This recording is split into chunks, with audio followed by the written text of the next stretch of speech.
I don't know, आप जब कहते हो कि ये बातचीत चल रहा है, तो पता नहीं ये बातचीत चल रहा होता है, चाहे वो सीसीआई हो, चाहे वो एनएफसी का फोरम हो, एक टेक्निकल कमेटी जो एनएफसी का है, मेरा ख्याल में उनका एक मुलाकात हो भी चुका है। वक्तन फवक्तन वजीर आजम साहब से मेरा मुलाकात होता है, सदर पाकिस्तान का मुलाकात होता है, या हमारा जॉइंट मुलाकात होता है। तो जहां तक कोई नया आईनी तरमीम लेकर आने की बात है, इसमें ना इनफॉर्मली ना फॉर्मली पाकिस्तान पीपल्स पार्टी से कोई बात नहीं है। जहां तक 27th अमेंडमेंट को आपको याद होगा, उस कॉन्टेक्स्ट में जो बातें हुई, मैंने ही आप सबके सामने, ये कोई किसी ब्लॉग पे बैठ के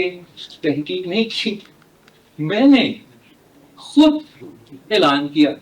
कि वजीर आजम साहब और उनके एहतियाती मेरे पास आए, ये मौके उठाए। आपने फिर उसका कंक्लूजन भी देखा कि कैसे हम उनके साथ 26th अमेंडमेंट और 27th अमेंडमेंट पास की। बल्कि हमने जो सूबे के स्पेस है, जो सूबे को रिप्रेजेंटेशन है, दोनों 26th अमेंडमेंट में और 27th अमेंडमेंट में हमने सूबे के लिए हुकूक लिए हैं, मजीद हुकूक लिए हैं, हमने उनका हुकूक कम नहीं किए हैं। जैसे सेनेट ऑफ पाकिस्तान सूबे की बराबरियत की नुमाइंदगी है, और हमारा पार्लियामान में नेशनल असेंबली भी है और सेनेट ऑफ पाकिस्तान भी है। तो वैसे ही हमने ये 26th to 27th अमेंडमेंट से हमारा जुडिशरी में भी वही वफाकी बैलेंस पैदा किया। जो सुप्रीम कोर्ट है वो सुप्रीम कोर्ट रहा है, और जो कॉन्स्टिट्यूशनल कोर्ट है वो आईनी अदालत में तमाम सूबे की बराबरी का नुमाइंदगी सिर्फ पाकिस्तान पीपल्स पार्टी की इंसिस्टेंट और इनपुट पे किया गया। तो उसी कॉन्टेक्स्ट में हमारा बातचीत हुआ। Beyond that context, in the context of constitutional amendment के मजीद कॉन्स्टिट्यूशनल अमेंडमेंट वजीर आजम साहब या उनका लॉ मिनिस्टर या कोई और लाने चाहते हैं, वो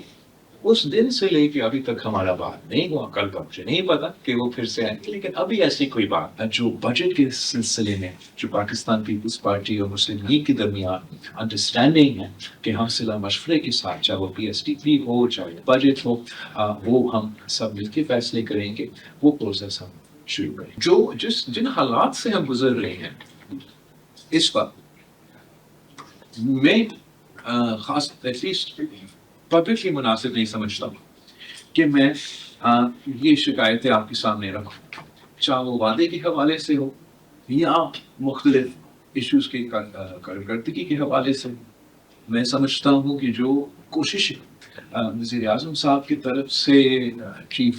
of the defence forces field marshal साहब की तरफ से इस ईरान कॉन्फ्लिक्ट के दौरान अमन कायम करने के लिए जो सब कोशिशें कर रहे हैं, हम सब दुआ गो हैं कि वो कामयाब हो, ताकि मुआशी मुश्किलात